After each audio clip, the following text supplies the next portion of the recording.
Shalom saudara, kita berjumpa lagi dalam merenungkan firman Tuhan bersama-sama dalam tema doa makan. Ada dua ayat yang menjadi landasan untuk kita merenungkan tema ini. Keluaran 23 ayat 25 dan Keluaran 19 ayat yang kelima. Demikian firman Tuhan. Tetapi kamu harus beribadah kepada Tuhan Allahmu, maka Ia akan memberkati roti makananmu dan air minumanmu, dan aku akan menjauhkan penyakit dari tengah-tengahmu. Jadi sekarang, jika kamu sungguh-sungguh mendengarkan firman-Ku dan berpegang pada perjanjian-Ku, maka kamu akan menjadi harta kesayangan-Ku sendiri dari antara segala bangsa.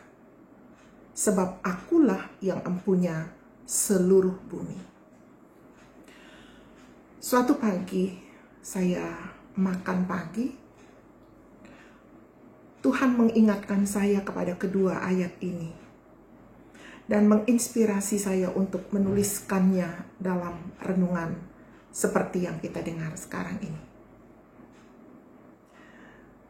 Di mana pandemik seperti ini, di masa pandemik seperti ini, kepada siapakah kita menggantungkan hidup dan harapan ini?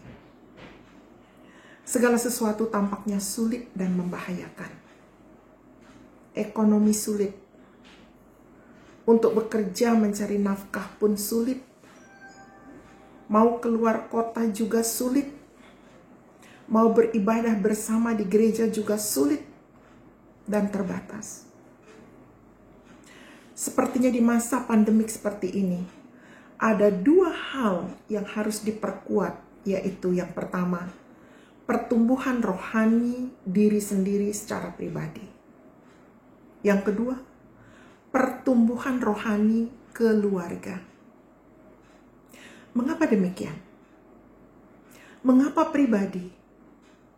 Ya, karena tiap-tiap pribadi kita akan menyatakan kualitas dirinya justru di masa sulit seperti ini. Semakin terjepit, semakin tampak tidak ada pertolongan. Namun, jika menengadah ke atas kepada Tuhan, maka selalu tersedia pertolongan yang pasti. Namun pertanyaannya, seberapa banyak orang yang mau merendahkan diri, merendahkan hati, mengevaluasi diri sendiri, dan memperbaiki diri yang rusak? Mau memperbaiki kelakuan yang salah. Seberapa orang bersedia? Yesus memanggil setiap kita yang merasa lelah dan yang merasa bertanggungan berat. Dan Ia siap memberikan kelegaan, memberikan pertolongan yang kita perlukan. Firman-Nya dalam Matius 11 ayat 28. Marilah kepadaku, kamu yang letih lesu dan berbeban berat. Aku akan memberikan kelegaan kepadamu. Yang kedua, mengapa pertumbuhan rohani keluarga harus diperkuat?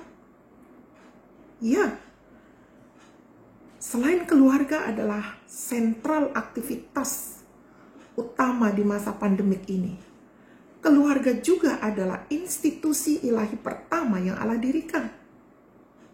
Ada struktur yang harus selalu diingat. Kristus, suami, istri, anak. Jangan pernah lupa untuk masing-masing individu ini punya tugas dan tanggung jawab khusus dalam keluarga yang nanti harus dipertanggungjawabkan di hadapan Allah ketika kita sudah selesai di bumi ini. Manfaatkan masa pandemik ini untuk memperkuat sendi-sendi pilar-pilar keluarga, dan jangan masa bodoh. Ada janji Tuhan. Bahkan waktu makan, selalu ingat dua ayat yang saya bacakan di atas tadi. Sebab jika kita beribadah, ibadah sama dengan melayani Tuhan. Jika kita melayani Tuhan di tengah keluarga, melakukan firman-Nya sesuai dengan yang Ia perintahkan dalam keluarga, maka Ia berjanji, roti makananmu, air minumanmu diberkati. Penyakit dijauhkan dari tengah-tengah kita. Plus bonus, saudara dan saya menjadi umat kesayangan Tuhan dari antara segala bangsa. Sebab Ialah yang empunya langit dan bumi. Ia yang memegang kuasa.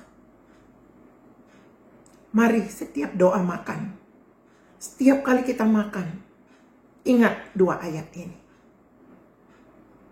Tetapi kamu harus beribadah kepada Tuhan Allahmu, maka Ia akan memberkati roti makananmu, air minumanmu, dan aku akan menjauhkan penyakit dari tengah-tengahmu. Ini janji Tuhan. Yang kedua, jadi sekarang jika kamu sungguh-sungguh mendengarkan firman-Ku dan berpegang pada perjanjian-Ku, maka kamu akan menjadi harta kesayangan-Ku sendiri dari antara segala bangsa. Sebab Akulah yang empunya seluruh bumi. Bebas penyakit, diberkati, dan menjadi kesayangan Tuhan. Selamat mempraktekkan. Amin.